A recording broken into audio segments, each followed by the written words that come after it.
मैं दिनेश कुमार और आप सुन रहे हैं लर्निंग सीरीज। सुनोगे नहीं तो जानोगे कैसे। पिछले एपिसोड में आपने सुना सुभाष चंद्र बोस द्वारा क्रांतिकारियों का समर्थन करने पर गांधी जी कैसे उनके विरोध में खड़े हो गए थे, उनकी लगातार आलोचना करते थे। उस समय तक सुभाष 2 जनवरी 1941 में गुप्त रूप से भारत से चले गए थे। अफगानिस्तान के मार्ग से बर्लिन होते हुए जापान पहुंचे। सुभाष बोस को काबुल जाने में और फिर बर्लिन जाने में जो कठिनाइयां हुई वे उत्तम चंद मल्होत्रा ने अपनी पुस्तक नेताजी जियाउद्दीन के रूप में बहुत स्पष्ट रूप से लिखी है। बोस ने बर्लिन पहुंचने में बड़ी कठिनाइयों का सामना किया, रोमांचकारी साहस दिखाया। 1942 में जब क्रिप्स भारत आया तो सुभाष जापान पहुंच चुके थे और भारत पर हमले की तैयारी कर रहे थे। जब सुभाष बर्लिन आए तो हिटलर ने भारत के सर्वोच्च शासक की उपाधि उन्हें प्रदान की और जापान पहुंचे तो उन्होंने जापानियों को अंग्रेजों के विरुद्ध भारत पर हमले में सहायता के लिए तैयार पाया। जापान पहले ही अमेरिका के पर्ल हार्बर पर आक्रमण करके जर्मनी की ओर से युद्ध में सम्मिलित हो चुका था। जर्मनी ने रूस के विरुद्ध लड़ाई की घोषणा कर दी। जापान मलाया की रियासतों और पूर्व के अन्य भागों में जो भारतवासी रहते थे उन्होंने सुभाष का हृदय खोलकर स्वागत किया, उनकी पूरी सहायता की। जापान के ब्रह्मा, डचों के पूर्व टापू मलाया और अंडमान टापुओं पर अपना अधिकार जमा लिया था। सुभाष ने भारत से संबंधित स्थानों पर स्थायी सरकार चलाई और 1944 में वे इस योग्य हो गए कि जापानियों की सहायता से भारत पर आक्रमण कर दे। सुभाष के नेतृत्व में भारतीय सेना देश के द्वार पर गरज रही थी और मणिपुर और आसाम के कुछ हिस्सों में घुस चुकी थी। आजाद हिंद में वे लोग थे जो या तो जापान की कैद से आकर सेना में प्रविष्ट हो गए या वहां पर पहले रहते थे। माना कि आजाद हिंद सेना हार गई, परंतु सुभाष का कोई दोष न था। बड़ी वीरता से लड़े, किंतु सुभाष की सेना के पास आधुनिक लड़ाई की सामग्री न थी। बहुत आदमी भूख और रोग से मर गए क्योंकि औषधियों का भी उचित प्रबंध न था। परंतु जो भावनाएं सुभाष ने उन लोगों में भर दी थी आश्चर्यजनक थी। लोग उनको प्यार से नेताजी कहते थे और सारे देश ने उनका उद्घोष जय हिंद मंत्र के साथ ग्रहण कर लिया था। गांधी जी इस बात के विरोधी थे कि सुभाष बोस अंग्रेजों को भगाने के लिए भारत पर आक्रमण करे। मक्कार नेहरू को भी यह बात पसंद न थी कि भारत पर जापान की सहायता से आक्रमण किया जाए। चाहे भारतीय कांग्रेस और सुभाष के बीच कितने ही मतभेद रहे हों, जनता के हृदय में जितना स्नेह सुभाष के प्रति था उतना किसी दूसरे के प्रति नहीं था। यदि 1945 में सुभाष भारत आ जाते तो सारा देश उनके चरणों में आंखें बिछा देता और सबको छोड़कर उनके पीछे हो लेता। परंतु गांधी का भाग्य फिर चमका। 1920 में लोकमान्य तिलक की मृत्यु हो गई और गांधी जी सारे देश के नेता बन गए। सुभाष की विजय गांधी को कुचल देने वाली पराजय सिद्ध होती, किंतु यहां भी गांधी के भाग्य ने साथ दिया। सुभाष की मृत्यु भारत से बाहर हो गई।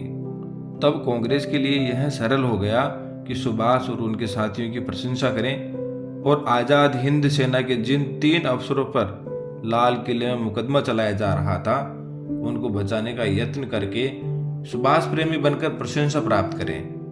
अब तो नेहरू ने भी सुभाष के उद्घोष जय हिंद को अपना लिया। सुभाष और आजाद हिंद सेना के नाम पर अपने स्वार्थ सिद्ध किए और इन्हीं नामों के बल पर 1946 के चुनाव जीते।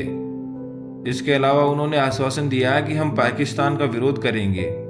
इन 2 अभिवचनों के लिए आईएनए ने सुभाष सेना को निश्चित ही आदर दिलवाया, लेकिन अंत में गांधी और नेहरू पाकिस्तान के सामने झुके और वचन भंग किया।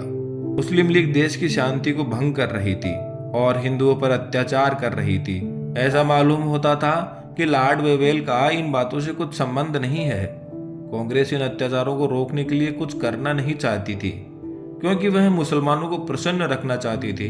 गांधी जी जिस बात को अपने अनुकूल नहीं पाते थे उसे दबा देते थे। इसीलिए मुझे यह सुनकर आश्चर्य होता है कि आजादी गांधी ने प्राप्त की। मेरा विचार है मुसलमानों के आगे झुकना आजादी के लिए युद्ध करना नहीं था। इससे तो अपना ही सत्यानाश हुआ और देश का 1/3 भाग हाथ से जाता रहा। स्वराज्य प्राप्त करने में गांधी जी का कोई हाथ नहीं है। वह देशभक्त थे, परंतु उनके प्रचार का प्रभाव विपरीत हुआ। उसके नेतृत्व ने देश को उल्लू बनाया। मेरे विचार में देशभक्त सुभाष थे जिन्होंने देशभक्ति की सच्ची ज्वाला प्रज्वलित की और जब आवश्यकता समझी तो शक्ति का भी प्रयोग किया। गांधी और उनके साथी सुभाष को नष्ट करना चाहते थे। वह इसलिए कि महात्मा गांधी भारतीय स्वतंत्रता के शिल्पी कहलाए। अंग्रेजों के भारत छोड़ने के 3 कारण हैं और उनमें गांधी जी की कोई भूमिका नहीं है। ये 3 कारण गोडसे ने इस प्रकार बताए। पहला, 1857 से 1932 तक क्रांतिकारी आंदोलन और उसके पश्चात गांधी जी के सिद्धांतों के विरुद्ध 1942 का विद्रोह और तदुपरांत सुभाष बोस के महानतम कार्य, जिनसे भारतीय सेनाओं में विद्रोह की भावना जागृत हुई और अंग्रेजी राज्य की जड़ें हिलाई जा सकी। गांधी जी प्रारंभ से अंत तक सबके विरुद्ध रहे। स्वतंत्रता का दूसरा श्रेय उनको है जो असेंबली में संवैधानिक रूप से अधिकारों के लिए लड़े। इस वर्ग का यह सिद्धांत था कि जो कुछ मिले उसे ले लिया जाए और अधिक के लिए मांग की जाए। इसमें लोकमान्य तिलक, NC केलकर, श्री CR दास, विठल भाई पटेल, पंडित मदन मोहन मालवीय और भाई परमानंद, जो गत 10 वर्षों से हिंदू महासभा के नेता रहे, लेकिन इस वर्ग का गांधी ने सदा मजाक उड़ाया। वह कहते रहे कि ये लोग नौकरियों के पीछे फिरते हैं, परंतु अंत में गांधी ने भी वही सब कुछ किया जो ये लोग कहते और करते रहे थे। तीसरा महत्वपूर्ण कारण है इंग्लैंड में लेबर पार्टी के हाथ में सत्ता का आना। चर्चिल के हाथ से सत्ता चली गई थी और युद्ध के खर्चे के भार से इंग्लैंड की आर्थिक स्थिति दयनीय हो गई। यह प्रबलतम कारण था जिससे अंग्रेजों को भारत छोड़ना पड़ा। जब तक देश गांधी की नीति पर चलता रहा, वह उलझनों में ही पड़ा रहा। गांधी ने क्रांतिकारी आंदोलन, व्यक्तियों और दलों का विरोध किया और चरखा, अहिंसा और सत्याग्रह जैसी निरर्थक वस्तुओं को महत्व दिया। 24 वर्ष तक गांधी जी चरखे की रट लगाते रहे, लेकिन उसका केवल यही एक परिणाम हुआ कि सर्वसाधारण द्वारा मशीन से बना हुआ कपड़ा 3 गुनी मात्र में बढ़ता जाने लगा। चरखे के कपड़े से अब भी 1% आदमियों का काम नहीं चल सकता। जहां तक अहिंसा का संबंध है, यह सोचना तो बड़ी मूर्खता है कि 40 करोड़ आदमी इतने उच्च विचारों के हो जाएं कि वे अहिंसा के अनुसार आचरण करने लगे। इस अहिंसा की दुर्दशा 1942 में हुई। जहां तक सत्य का संबंध है, एक साधारण व्यक्ति भी उतना सत्यवादी है जितना अन्य कोई कांग्रेसी। कई बार तो जो कांग्रेसी कहते हैं वास्तव में असत्य होता है, यद्यपि ऊपर से वह सत्य दिखाई देता है। आदर्शवाद की विफलता, failure of idealism. Gandhi ji के हिंदू मुस्लिम एकता सिद्धांत का महत्व उसी समय नष्ट हो गया था जिस समय पाकिस्तान बना। प्रारंभ से मुस्लिम लीग का मत था कि भारतवर्ष एक देश नहीं है। हिंदू मुस्लिम एकता से गांधी जी का अभिप्राय यह था कि दोनों मिलकर आजादी की लड़ाई में काम करें। हिंदू तो उनके परामर्श पर चलते रहे, किंतु मुसलमानों ने गांधी की ओर ध्यान नहीं दिया और अपने व्यवहार से सदा हिंदुओं का अपमान और अहित करते रहे और अंत में देश 2 टुकड़ों में बंट गया। गांधी और जिन्ना के परस्पर संबंध भी ध्यान देने योग्य हैं। जब 1920 में जिन्ना राष्ट्रीय विचारों को छोड़कर कांग्रेस से अलग हो गया और अलग मुस्लिम लीग बना ली, तो स्पष्ट शब्दों में घोषणा की कि मुसलमानों को कांग्रेस का विश्वास नहीं करना चाहिए। जिन्ना ने स्वयं को मुसलमानों का हितैषी घोषित करते हुए यह प्रचार प्रारंभ किया कि मुसलमानों को कांग्रेस के साथ स्वतंत्रता युद्ध में हिंदुओं की सहायता नहीं करनी चाहिए। उसने यह सब कुछ खुल्लम खुल्ला कहा और पाकिस्तान की मांग सामने रखी। वह स्पष्ट शब्दों में कहता था कि देश के टुकड़े करो। गांधी जी जिन्ना से बहुत बार मिले। वह सदा उसको भाई जिन्ना या कायदे आजम कहकर पुकारा करते थे, परंतु ऐसा अवसर कभी नहीं आया जब जिन्ना ने उनसे सहयोग की इच्छा प्रकट की हो, जबकि गांधी जी उसे सारे भारत की बागडोर सौंप देने का प्रस्ताव रख दिया था। गांधी जी की आध्यात्मिक शक्ति और उनकी अहिंसा, उनकी महिमा में बहुत कुछ कहा जाता है। जिन्ना की दृढ़ता के आगे वह आध्यात्मिक शक्ति शक्तिहीन सिद्ध हुई। जब गांधी जी यह देख चुके थे कि वे अपनी आध्यात्मिक शक्ति से जिन्ना को प्रभावित नहीं कर सकते, तो उन्हें चाहिए था कि वह अपनी नीति को बदल लेते या हार मान लेते और दूसरों को अवसर देते कि वे जिन्ना और मुस्लिम लीग से निपटे। गांधी जी इतने प्रामाणिक नहीं थे कि वे राष्ट्र की भलाई के लिए अपनी महत्वाकांक्षा को छोड़ देते। इसलिए कोई गुंजाइश ही नहीं रही कि कुछ किया जा सके, क्योंकि गांधी जी के शब्दों में ही हिमालय पर्वत जितनी बड़ी गलतियां वे कर चुके थे। नोआखाली कांड के 1 वर्ष पश्चात तक देश में रक्तपात होता रहा। मुसलमानों ने निर्दयता से हिंदुओं का संहार किया। कई स्थानों पर हिंदुओं ने भी उत्तर दिया। बिहार, दिल्ली और पंजाब में हिंदुओं ने जो कुछ किया वह केवल प्रतिक्रियात्मक कार्रवाई थी। गांधी जी यह भली भांति जानते थे कि यह सब कुछ मुसलमानों के हिंदुओं पर अत्याचारों के परिणाम स्वरूप हो रहा है, लेकिन वे इस विषय में सदा सर्वदा हिंदुओं की ही निंदा करते रहे। और कांग्रेस सरकार ने तो बिहार के हिंदुओं पर गोलियां भी बरसाई। यह बात भुला दी गई कि यह सब नोआखाली और अन्य स्थानों के कांडों के परिणाम स्वरूप हो रहा है। गांधी ने अपनी प्रार्थना सभा के भाषणों में यह प्रचार किया कि भारत में हिंदुओं को चाहिए कि वे मुसलमानों के साथ बहुत आदर और उदारता का व्यवहार करें, और सोहरावर्दी को, जो भले ही वह गुंडों का सरदार हो, दिल्ली में स्वतंत्रता पूर्वक सैर करने दी जाए और उसे कुछ न कहा जाए। 6 अप्रैल 1947 को गांधी जी ने अपने एक भाषण में कहा था, उसका अंश इस प्रकार है: हमें शांतिपूर्वक यह विचारना चाहिए कि हम कहाँ बहे जा रहे हैं। हिंदुओं को मुसलमानों के विरुद्ध क्रोध नहीं करना चाहिए, चाहे मुसलमान उन्हें मिटाने का विचार ही क्यों न रखते हों। अगर मुसलमान सभी को मार डालें तो भी हम बहादुरी से मर जाएं। इस दुनिया में भले ही उन्हीं का राज हो जाए, हम नई दुनिया के बसने वाले हो जाएंगे। कम से कम मरने से हमें बिल्कुल नहीं डरना चाहिए। जन्म और मरण तो हमारे नसीब में लिखा हुआ है, फिर उसमें हर्ष शोक क्या करें।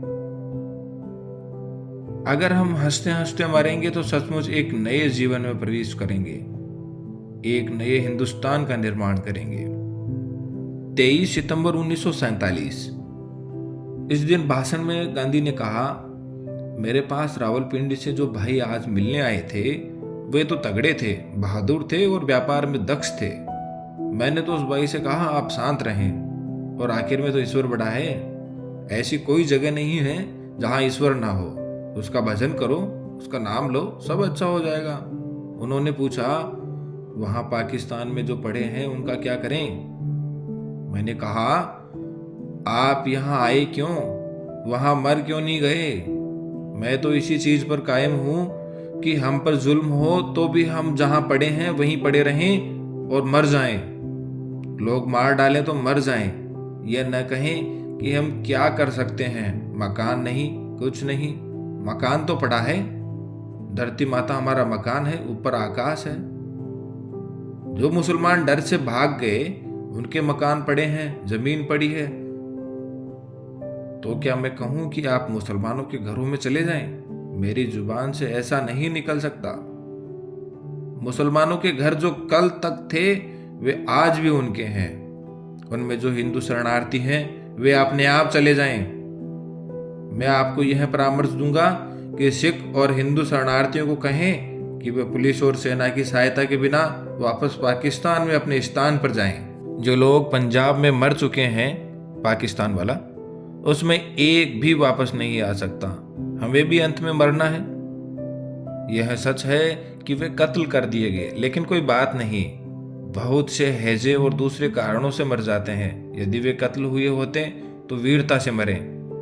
उन्होंने कुछ खोया नहीं है, पाया है। लेकिन प्रश्न यह है कि उनका क्या होगा जिन्होंने संहार किया। यह समझ लो कि मनुष्य बड़ी भूलें करता है। पंजाब में अंग्रेजी सेना ने हमारी रक्षा की, परंतु यह कोई रक्षा नहीं है। लोगों को चाहिए खुद अपनी रक्षा करें और मौत से न डरें। मारने वाले तो हमारे मुस्लिम भाई हैं। हमारे भाई अपना धर्म बदल दें तो क्या वे अपने भाई ना रहेंगे? क्या हम भी उन जैसा व्यवहार नहीं करते? हमने स्त्रियों के साथ बिहार में क्या कुछ नहीं किया। गोडसे आगे बात करते हुए कहते हैं, गांधी जी को सोचना चाहिए था कि हिंदुओं में जो प्रतिशोधाग्नि भड़क रही है वह स्वाभाविक है।